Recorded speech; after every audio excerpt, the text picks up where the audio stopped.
Este es mi cuarto. Estas son las fotos de mis bebés. This is Rosa. She fled Honduras at age 19 to escape life-threatening domestic abuse. If forced to go back, she says her deportation order would be a death warrant. So now Rosa is holed up in this North Carolina church while her lawyer tries to negotiate a way for her to stay in the country legally. Sí va a valer la pena estar aquí por estar bien con mis hijos. Es lo que le digo a mi niña. Tratemos de estar fuertes y esto pronto pasará y vamos a ser felices. While Rosa is confined to this small makeshift bedroom in a church, her children are staying with relatives an hour away. Me imagino con mis hijos acá. No me imagino. Yo prefiero que aunque yo sufra o todo esté más difícil, pero ellos estén bien.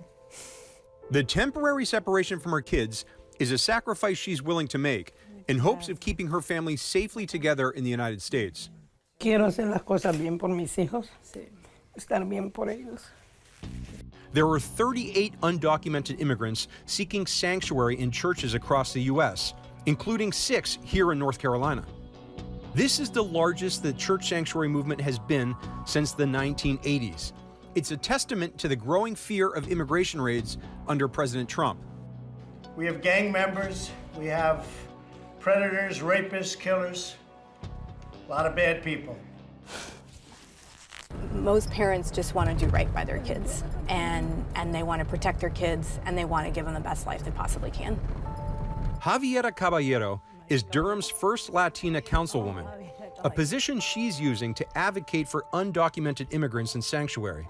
We need them to feel like they're a part of the community and not that they have a target on their back or their families have a target on their back. Around the country, there are 167 sanctuary cities and counties that try to shield undocumented immigrants the best they can. But churches are considered the safest form of sanctuary from the long arm of ICE. There's a policy of sensitive locations and that ICE will not enter those locations deemed sensitive, such as churches and schools and hospitals. The reality is we have seen people picked up at schools. We have seen people picked up in hospitals even. The only place where historically and currently we have not seen ICE enter into is a church. And so it kind of raises the question of, who creates the boundaries of sanctuary? North Carolina doesn't have any official sanctuary cities, but the state is leading the way when it comes to the sanctuary church movement. I mean, we're in the Bible Belt, right, in North Carolina, so we have tons of churches. The sanctuary movement is growing because there is a need for it, because immigrants facing deportation have no other option. It is not fun to be stuck in a church. Me pongo en la ventana, veo personas caminando, veo los pajarillos que andan en libertad y prácticamente se me ponen los ojos con lágrimas porque no tengo esa oportunidad. Samuel came to the United States in 1994, got married, and had a son, Daniel. Years later, Samuel returned to Mexico to help his ailing father, but got arrested at the border when he tried to re-enter the U.S. in 2014.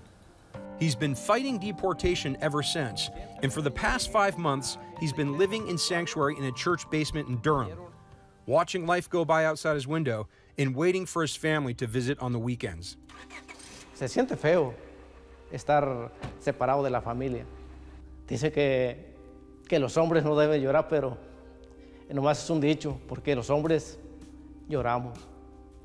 Right now is the moment where I most need him, because I'm about to graduate high school, and knowing that my dad's not going to be at my graduation is hurtful, because that's one of my dreams.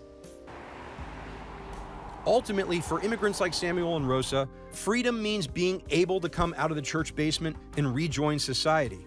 Sanctuary is a gamble. They don't know how many months or years they'll have to remain in the church, and there's no guarantee it'll lead to a favorable outcome. But for now, church sanctuary is the last and only best option to avoid a life on the run. Porque muchas personas una vez le dice te puedes esconder, pero en mí no está eso, de que me puedo andar escondiendo. Eso no sería vida.